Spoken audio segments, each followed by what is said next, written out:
What's up, guys? METCON Rush, couple days away. It's Wednesday when I'm making this, so this isn't going to be a strengthening kind of video. It's going to be mostly on mobility and things that you can do right now that's going to help you recover and get ready for METCON Rush. Now, I'm not going to give you any static stretches. I mean, we do this a lot in the physiotherapy world where you're tight, we'll have you hold the stretch for 2 minutes.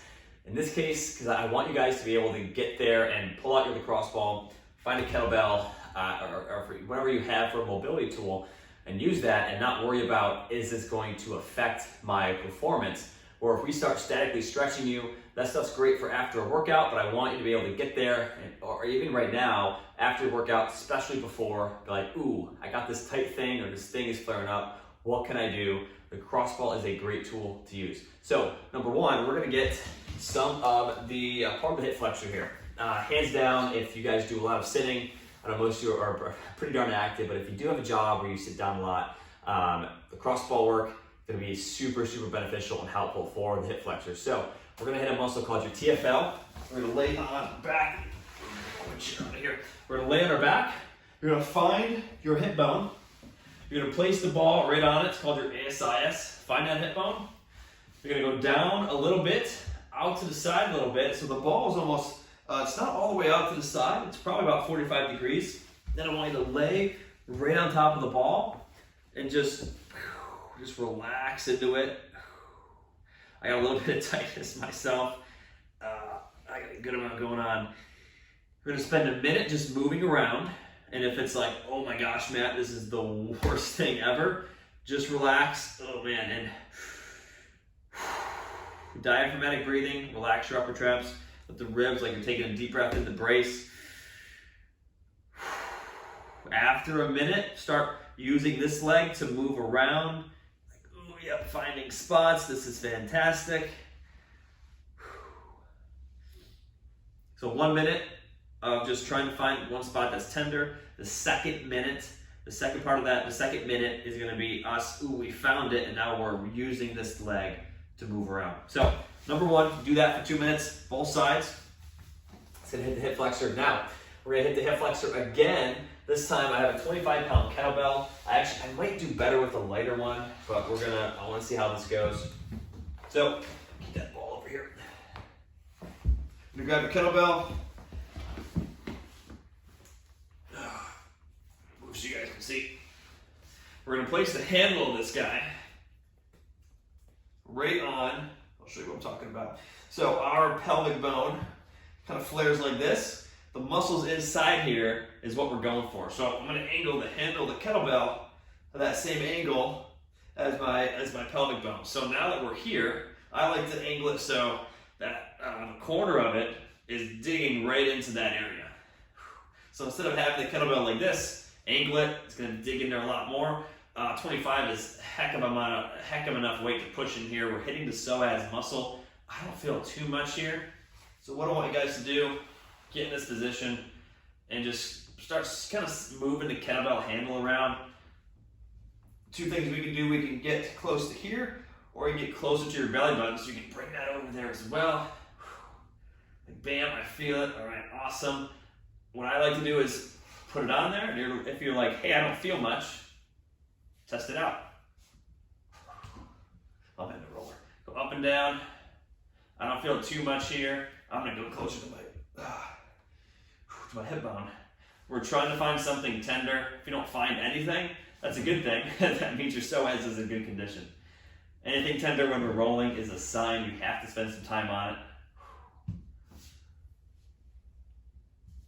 So do that for both sides. All right. The psoas release, that's the hip flexor. And again, if you're moving around and you don't find anything, just move on. You don't have to waste time there. So we did the hip flexor release. We did the psoas or the TFL release. 2 hip flexors we just hit. Now I want to hit the groin. This is one a lot of people forget about, that they're groined. I mean, if you want to be able to squat and drive your knees out, help get that glute a little more active, the groin can limit that motion. So 25 pound kettlebell is going to be great for this. Kettlebell close to the body, get up close and personal to it. It's your best friend. We're going to lay our leg right on the handle. So if it's like this, it's not gonna work. Make sure the handle, I guess, is in line with your body. The leg goes right on top. And we are finding spots that are tender. I got a little bit here in the high groin. Feel free, you can start way down here. You don't have to go all the way to the knee, but I like to start kind of midway, work closer, and what do we do when we find it? We can go like this. We can kick that leg out. We can really work our hip out. All right, in this case, the adductor, the groin, that is very often really missed, overlooked, and most CrossFitters we work with have a lot of tenderness, a lot of tightness in here. So it's gonna help open up your hips, especially when you're, heavy thrusters, the snatches you guys are gonna do, is gonna help you drive those knees out farther without feeling tightness or any limitation. So, same thing on this side, 2 minutes. So we just went over, that's 3 TFL. The psoas, which is more in the abdomen, is kind of a weirder one to do. And then this one was the groin. One more I want to do. This one's going to be very, very intense, especially if we do this the right way. We're going to do one for the serratus anterior, which is when you're pressing overhead, right? If I'm here, the serratus muscle, we can cue this by thinking armpit forwards, right? We want to get that head through armpit forwards position.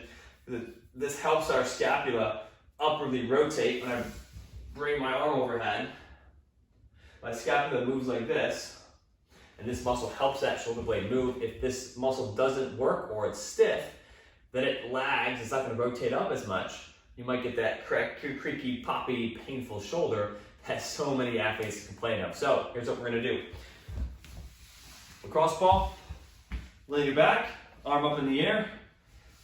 I like to place it right under my armpit. I can actually feel my muscle bulging a little bit. Lay it right on there. This is probably going to suck. If you cannot handle this, grab your roller, grab your PVC pipe roller or your rumble roller or something that's hard. Spikes on it is cool, or little knobs. You're gonna work this out. My serratus used to be a lot worse. This is a little bit better. It's probably gonna suck, just to forewarn you. Try to put your pressure through the other arm. Try to not have too much pressure on this arm because that serratus will probably contract if you do. You can move it over here. You can find a spot, contract to relax, or floss it, move into that motion, move out. 2 minutes, probably gonna be the worst one that you do, but you should feel great after doing it. Again, guys, this is stuff you can do immediately before you compete. It will help improve your mobility in the short term, in the long term, and probably help you compete. Because if you can get to a better position, squatting, pressing overhead, whatever it is, it's gonna help you lift more weight and be more stable. Hope this helps.